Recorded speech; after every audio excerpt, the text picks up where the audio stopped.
Hello, my name is Christina Sierra. These are my two co-managers, Audie Woods and Samuel Johnson. Together we make up Team Convex, whose vision statement in this simulation was to pretty much offer a great quality shoe at a reasonable price. Samuel's going to elaborate a little bit more on our strategies. Yes, thank you, Christina. I think Christina hit the nail on the head, so to speak. At Convex, the vision statement that we saw when we began this business was really to provide a fantastic product at an exceptional price, something that anybody could wear and everybody could enjoy. In order to align our vision statement with the company objectives, we created a mission statement that I'm going to have Ms. Woods tell you about. The vision statement at Convex Shoes was to provide a fantastic product at an exceptional price. The Convex shoe brand aims to design and manufacture footwear of the highest quality and value for our global customer base. We make quality our focus and value our promise. We understand that by providing our customers with the quality they desire at a price they can afford, we will not only create an enjoyable product, but we will also continue to reward our shareholders. At the Convex Shoe Company, our company objective was to become the global leader in low-cost shoe manufacturing.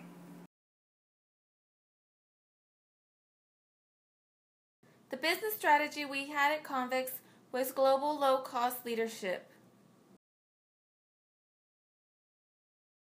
Our strategy decision from the beginning of the BSG simulation was to provide customers with quality-made footwear at affordable prices.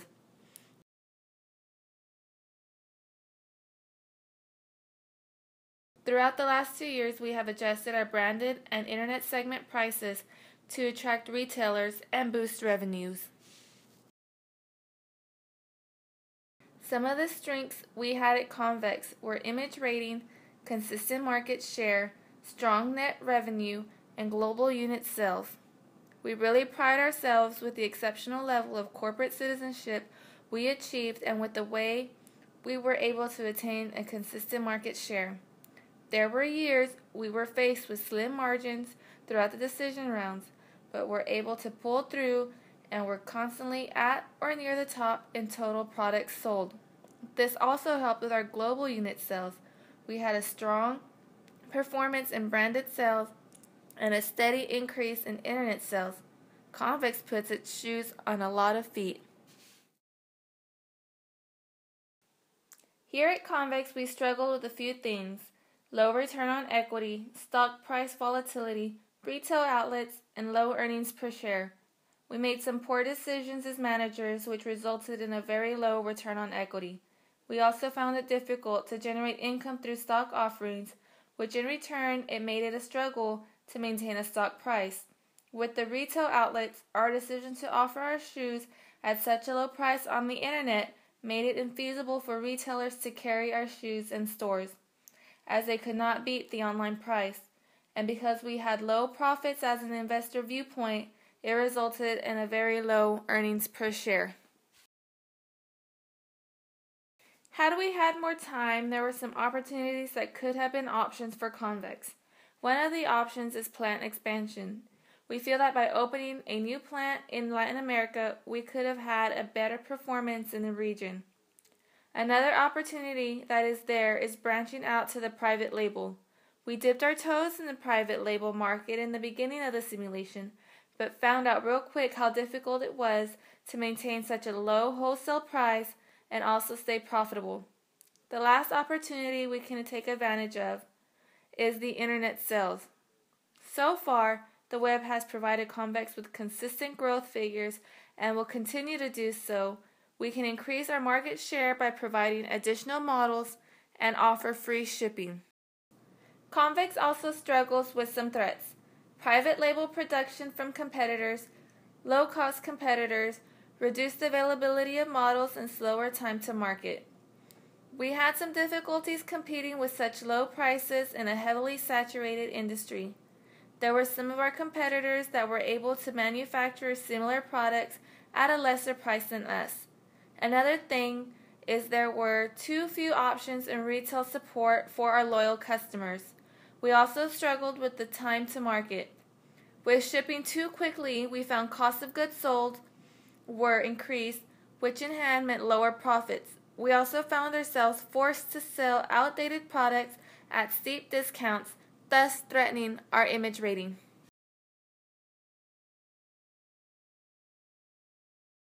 Earnings per share. In year 11, Convex had an earnings per share of $3.55. In years 12 through 15, we struggled, showing a negative 93 cents in year 15. After reorganizing our efforts and increasing our price, we were able to sustain a positive earnings per share in year 16 with $2.15, ending in year 18 with $1.88. In year 11, we had the second highest return on equity with 21.6%.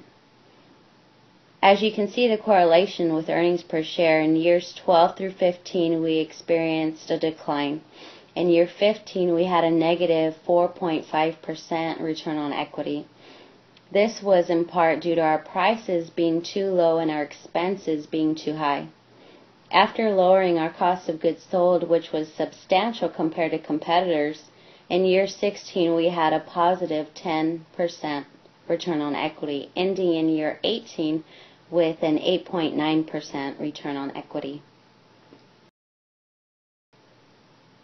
At the beginning of the simulation in year 11, Convex had the highest stock price of $68.44. From year 12 through year 15, there was a decline, and then in year 17, we made an executive decision to repurchase stock, which reflected in an increase in year 18 of $23.25.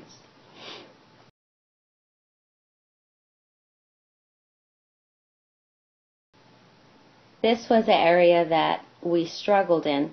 In years 12 and 13, Convex had the lowest cost of goods sold compared to competitors. In years 14 through 18, we struggled, and in year 17 we had the second highest cost of goods sold within the industry. In order to compete in year 17, we lowered our administrative expenses, our marketing expenses, and our retailer support. In year 11, we had a credit rating of A-. In year 14, we expanded in our Europe-Africa plant, which in turn increased our debt. Because of this, in year 14 through 16, our default risk was high. After repurchasing our stock in year 17 and not accumulating additional debt, we were able to bring our default risk from a high to a medium in year 17, and then from a medium to a low in year 18. This in turn reflected on our credit rating, and in year 18 we ended with a credit rating of an A.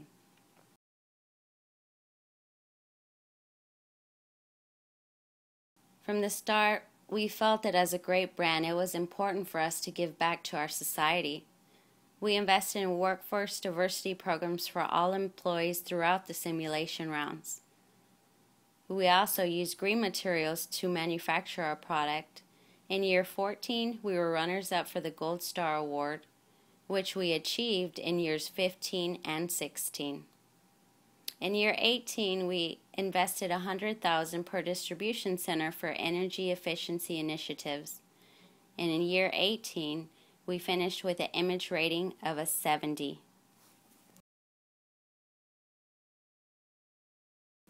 At Convex, our two closest competitors were Bear Footwear and Epiphany Athletics.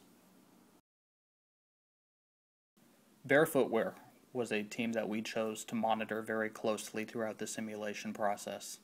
We viewed them as a close competitor on a number of factors, some of which included the number of models they offered, the fact that they had similar SQ ratings to Convex, and especially on their competitive prices. We viewed them as having a focused differentiation strategy, one which their SQ ratings were a big strength, as well as their free shipping. A weakness that we shared with them was price. In addition to price being a weakness, we also viewed advertising as a potential weakness. A second firm that we chose to monitor very closely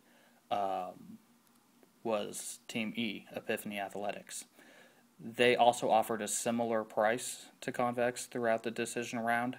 They had slightly lower SQ ratings in some of the regions, but they sold a similar number of models, and they had a very similar market share to Convex. So we viewed both of those firms as significant competition for us. Given the complexity of the footwear industry and the ever-changing competitive landscape within the industry, it was difficult for us to put a finger on exactly what kind of strategy each of the firms was attempting to utilize, as they were consistently changing. We viewed Apex Shoes as having a focused differentiation strategy, Bear Footwear as also having a focused differentiation strategy. At Convex, we attempted to utilize an integrated cost leadership strategy.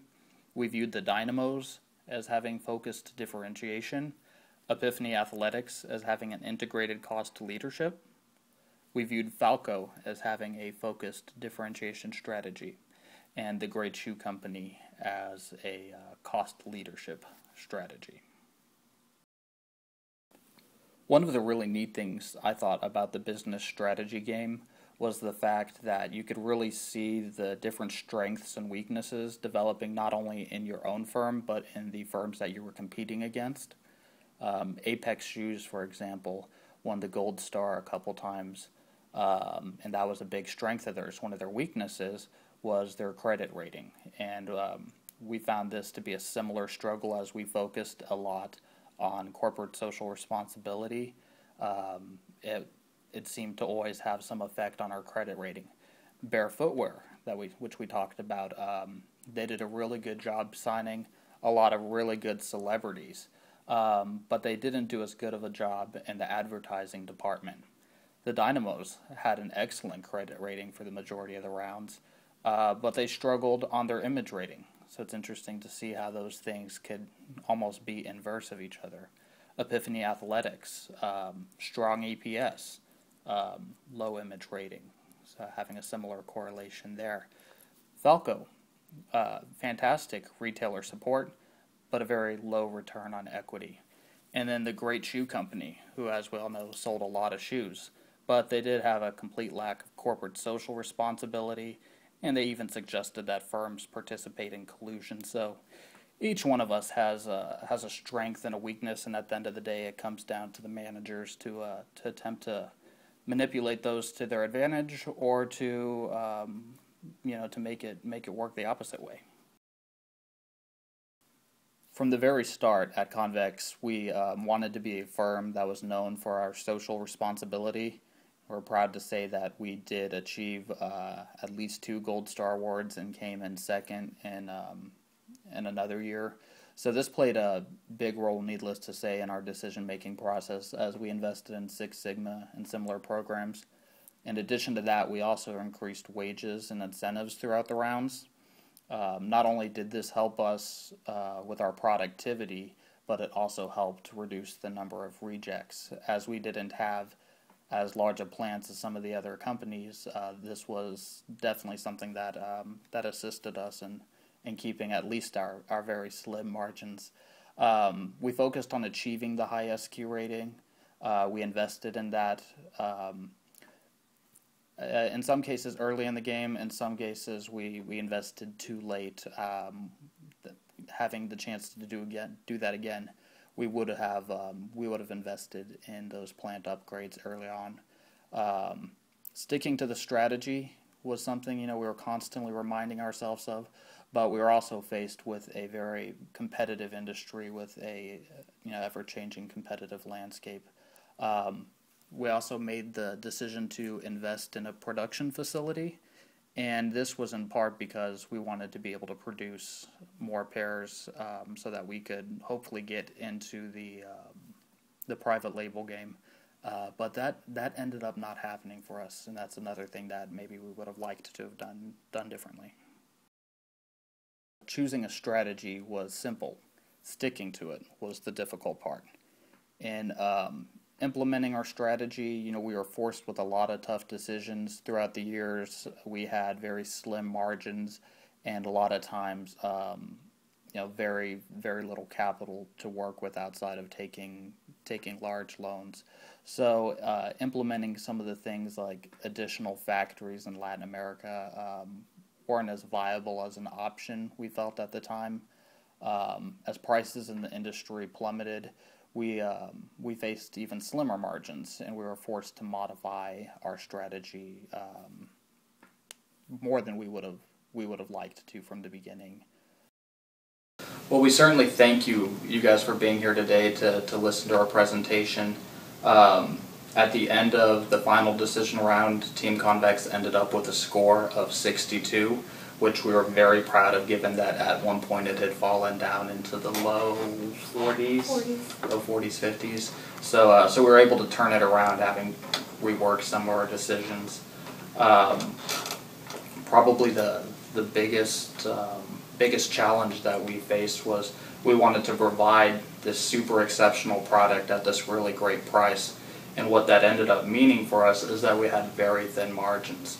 And things like your earnings per share, things like your return on equity, we struggled a lot in those subjects. And that was, of course, the key criteria for grading, was those main 5 things. What I would encourage everybody to do is, Ari's got some advice that she'll share, and then Christine, and then myself as well. What is your best advice, Ari? My advice to anyone who will be doing this in the future is to allocate a specific time with your group to do your decision making, whether it be on campus, off campus, in person. BSG has some great tools with collaboration mode and audio mode where you can meet and talk to each other as if you were sitting with them in person. Otherwise, it is very challenging to find a time, and life gets in the way, other school projects and subjects that you have going on gets in the way. So if you just allocate this time and you feel like you have to be there, and you'll make it work. Absolutely. I think the amount of time that you invest into entering your BSG decisions, that amount of time that you invest in, that's going to be proportionate to the outcome that you end up receiving. Yes, there's a lot of variables, and it's a very complex game with a lot of decisions, but if you really spend the time to get to know those decisions, it's really going to help your game-to-date score, especially towards the end of the rounds. One of the major assets we used in our business game strategy was the business strategy game booklet. In here, it covers all of the topics that concern the decisions that you'll be making for your business, footwear industry. As far as SQ rating, retail outlets, how to gain more retail outlets, decisions with how workers training and standard and superior supplies percentages will affect next year's rates. So actually taking this, reading it, dissecting it, highlighting what points that you need to strategize or focus in on are going to be a major asset. And we also highlighted a few things in here that we needed to work on for the following year. Every year we went over this and tried to tweak either our numbers, the materials that we used, our internet prices, and if you read and study this, you'll have a better outcome in how you score in the business industry game. Yeah. So in conclusion, we want to say as a team, we appreciate the opportunity to be able to compete in the business strategy game, and we're thankful that Dr. Love chose to initiate it. And at this point, we'll turn it over for a live Q&A session. Thank you.